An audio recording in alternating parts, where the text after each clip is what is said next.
Bonjour mes frères et sœurs, bonjour à tous, que la paix du Christ soit avec vous. Nous allons méditer sur un thème qui est l'esprit de contrôle. L'esprit de contrôle, mes frères et sœurs. Le contrôle est un péché devant Dieu. Personne n'aime qu'on le manipule pour avoir quelque chose. Mais l'évangile de Matthieu 7, 12 nous dit que tout ce que vous voulez que les hommes fassent pour vous, faites-le de même pour eux, car c'est la loi et les prophètes. Oui, mes frères et sœurs, l'esprit de contrôle est un esprit qui aime contrôler, qui aime avoir des informations sur la vie des autres pour mieux préparer le coup contre toi.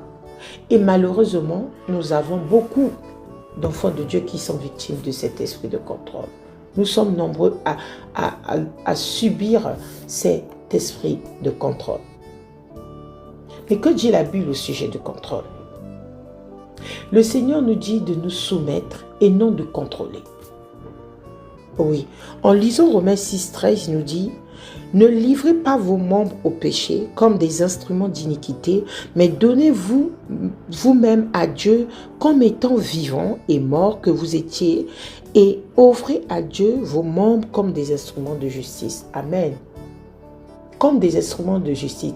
Nous ne pouvons pas nous contrôler nous-mêmes, mais sous la conduite du Saint-Esprit, nous pouvons faire ce qui est juste, mes frères et sœurs, ce qui est juste. Nous voyons que dans la vie d'aujourd'hui, l'esprit de contrôle est considéré comme un mauvais esprit. Ou un démon qui contrôle, qui surveille le comportement de quelqu'un dans le but de lui infliger du mal ou de la douleur. Nous le voyons dans les communautés, nous le voyons aux alentours. Un esprit de contrôle est parfois appelé un esprit masqué ou observateur. C'est pour ça que le Seigneur dit que l'adversaire, le diable, vient comme un lion rugissant. Ils sont rusés, ceux qui ont des esprits de contrôle. Nous devons savoir qu'un esprit de contrôle peut être envoyé par un autre démon, un sorcier ou toute personne possédant un savoir-faire spirituellement. Ces esprits sont censés contrôler ce que vous faites, comment vous le faites, ce que vous dites et qui sont vos amis. Leur but est de recueillir des informations pour faciliter les attaques spirituelles, voler les bénédictions, infecter des maladies, saboter les succès et d'une manière générale, faire des ravages dans la vie de la victime. Oui. Ces outils de ces esprits de contrôle, si nous le partons dans le spirituel, ils utilisent des objets souvent. Ça peut être des miroirs, des balais, des cartes de tarot, des boules de cristal.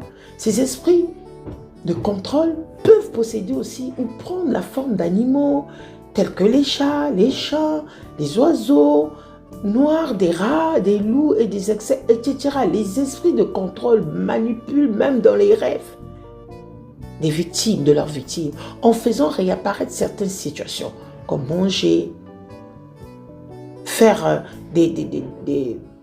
on parle souvent des maris de nuit, des femmes de nuit, être poursuivi par un animal, se regarder dans un miroir, se peigner, voir son ombre, voir la lune.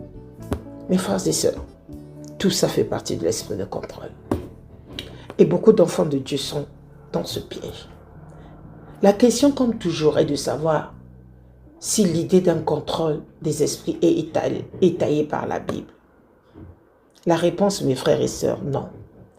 La Bible, normalement, enseigne la réalité du monde spirituel, à la fois angélique et démoniaque.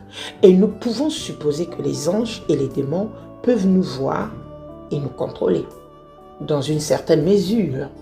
Mais supposer toute une catégorie de démons et leur attribuer des rôles de contrôle va bien au-delà de ce que la Bible nous enseigne. Ils existent bien. Nous le savons tous, nous ne voilons pas des yeux. Quand on est enfant de Dieu, on sait qu'il existe bien d'autres types de démons, selon certains religieux imaginatifs. Les esprits Pythoni, les esprits des lilas, les esprits de Jézabel, les esprits marins, Léviathan, Kundalini, etc. Il y en a plein.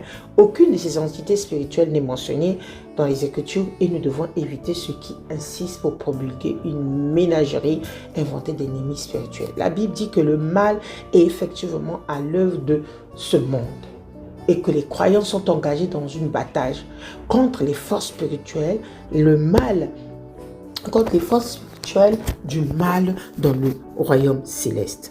Mes frères et sœurs, combien d'entre nous n'avons pas été confrontés à une grande adversité qui nous a laissés sans voix? Combien de fois le feu de l'épreuve ne nous a-t-il pas poussé à une profonde réflexion quand on découvre les personnes qui nous ont poignardés, qui sont là pour chercher à contrôler notre vie?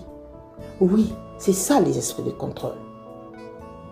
Souvent, la personne qui est à côté de toi, mon frère, ma soeur, il est là à vérifier, à ressasser, à chercher à savoir tout ce que tu fais. Et après pour te poignarder. Et cela, nombreux des enfants de Dieu, nous tombons dans ce piège. Mais n'oublions pas une chose. Que malgré nos challenges, malgré les défis, malgré les épreuves, il est bon de savoir que nous ne sommes pas seuls. Dieu ne nous voit pas loin. Au contraire, il est à côté de nous. Il est Emmanuel, Dieu est avec nous. Souvent, quand nous tombons souvent sur ces pièges, Dieu ne nous abandonne pas. Mais il trouve toujours un moyen pour nous éloigner de ces gens d'esprit de contrôle. C'est des gens d'esprit de surveillance. C'est ce genre d'esprit qui veut à tout prix avoir l'œil sur vous. Même en passant par des objets. C'est pour ça que nous devons toujours prier. On se lève le matin, on prie. On remet la main entre les mains de Dieu.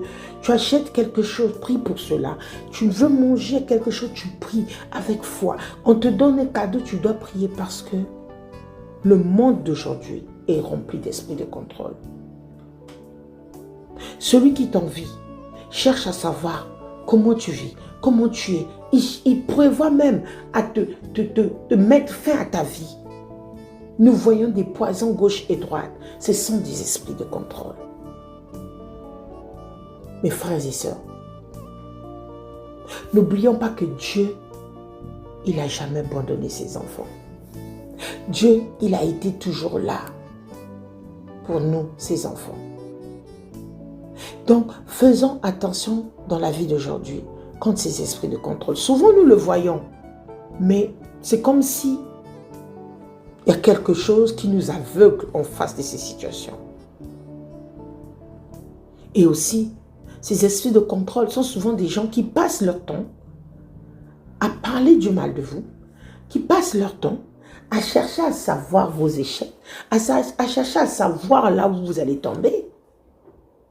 Mais quand on est en Christ, mes frères et sœurs, nous sommes sous l'ombre, nous sommes à l'abri de ses ailes, comme le dit le Psaume 81. Nous sommes sous l'ombre du protecteur. Quel que soit l'esprit de contrôle, tout ce qu'il peut faire, Dieu, il est toujours là. C'est pour cela que nous devons veiller, prier. Nous devons faire attention même à nos entourages. Nous devons faire très attention et avoir la ferme conviction que Dieu est avec nous. Que c'est pour cela tout ce que nous achetons, tout ce que nous nous procurons, tout ce qu'on nous offre, mes frères et sœurs, toujours la prière, toujours le sanctifier. Le monde d'aujourd'hui est terrible. Et lui-même, Satan, il est le premier à avoir l'esprit de contrôle. Et nombreux de ces esprits viennent, ils utilisent les hommes. Ils n'ont pas besoin de passer dans le spirituel. Ils utilisent les êtres faibles, les portes, pour pouvoir vous détruire. Et on appelle ça l'esprit de contrôle. Toute personne qui veut détruire votre vie, ce sont des gens qui ont des esprits de contrôle, qui veulent savoir comment vous dormez. Est-ce que vous êtes malade? Est-ce que vous êtes ceci? Ils sont nombreux dans cette étape-là. Mais ça ne veut pas dire que tout le monde est pareil. Mais je vous dis que la majorité de nos adversaires, de ceux qui ont des esprits de contrôle, ils sont là simplement pour vous détruire. Mais sachant donc que Dieu nous a donné un commandement. Nous a donné un commandement, pas un commandement, mais une direction à suivre. C'est de prier sans cesse. En ayant l'amour de ses prochains, de prier Quand vous constatez cela, mes frères et sœurs, priez afin que Dieu lui-même qu'il contrôle votre vie et qu'un être humain contrôle votre vie. Que Dieu nous bénisse tous. Amen.